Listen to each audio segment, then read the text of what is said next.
Plus এখানে আর তেমন কিছু নাই। আমি এখানে ফেসবুকে পেজ দিছিলাম, সেটা এখানে শো করতেছে। ঠিক আছে, আর আর কিছু আছে? আর এখানে তেমন কিছু নাই। আচ্ছা, আমি একটু ফাইলে গিয়ে দেখি আর কিছু আছে কিনা। এখানে কি লিখছি, add your email, phone number, website to LinkedIn profile, এগুলো সবগুলো অ্যাড করতে হবে। আচ্ছা, এটা করার জন্য আমরা কোথায় যাব? এটা করতে হবে। এটা করার জন্য আমরা চলে যাব, এটা কেটে দিচ্ছি, এটা লাগতেছে না। আচ্ছা, আমি আমার প্রোফাইলে যাই।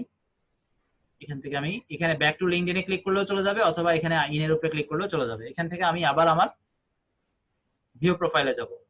মির উপরে ক্লিক করে ভিউ প্রোফাইলে যাব। মির উপরে ক্লিক করলাম, ভিউ প্রোফাইলে গেলাম, তারপরে এখানে পেন বাটনে ক্লিক করব।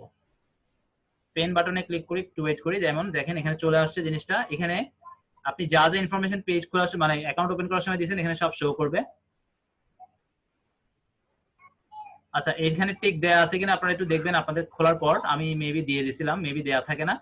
তো show education in my intro, এটাতে ক্লিক করে দেবেন। কান্ট্রি রিজিয়ন আমরা রিয়েলটাই রাখবো, এখানে চেঞ্জ করার কোনো দরকার নাই। আমাদের ইন্ডাস্ট্রি এগুলো আমরা বাই ডিফল্ট যখন ওপেন করার সময় দিছিলাম সেটাই থাকবে। আচ্ছা, এখানে আপনারা এই জায়গায় চলে আসবেন, কন্ট্যাক্ট ইনফো। এখানে এসে এই পেনের উপরে ক্লিক করবেন। পেনের উপরে ক্লিক করলে আপনি এখানে আপনার ওয়েবসাইটের ইউআরএল, আমি দিছি ফেসবুক পেজ, এবং এখানে আমি লিখেও দিছি ফেসবুক পেজ, তবে লেখাটা আসলে বোকামি হয়েছে। এখানে ফেসবুক পেজ না দিয়ে এখানে লেখা উচিত ছিল get in touch with me, এটা অনেক বড় হয়ে যাচ্ছে। এখানে আমি লিখি click to contact, click to contacts, এটা দিলে বেস্ট হবে। ওকে, ফাইন। এরপর আমরা আমাদের ফোন নাম্বারটা দিয়ে দিব। ফোন নাম্বার দেওয়ার পর এখান থেকে দেখিয়ে দিতে হবে যেটা আমি আমার মোবাইল নাম্বার দিয়েছি, অথবা এটা আমার ওয়ার্ক, মানে আমি এই নাম্বারটা যখন কাজে থাকি তখন এই নাম্বারটা ব্যবহার করি, বা এটা আমার বাসার নাম্বার। ঠিক আছে, আমি মোবাইল দেখিয়ে দিলাম। এরপর অ্যাড্রেস, যেটা রিয়েল অ্যাড্রেস, সেটা দিলাম। আপনারা চাইলে আপনার পুরো বাসার অ্যাড্রেসও দিতে পারেন, তবে জাস্ট এরকম দিলেও হবে, সমস্যা নাই।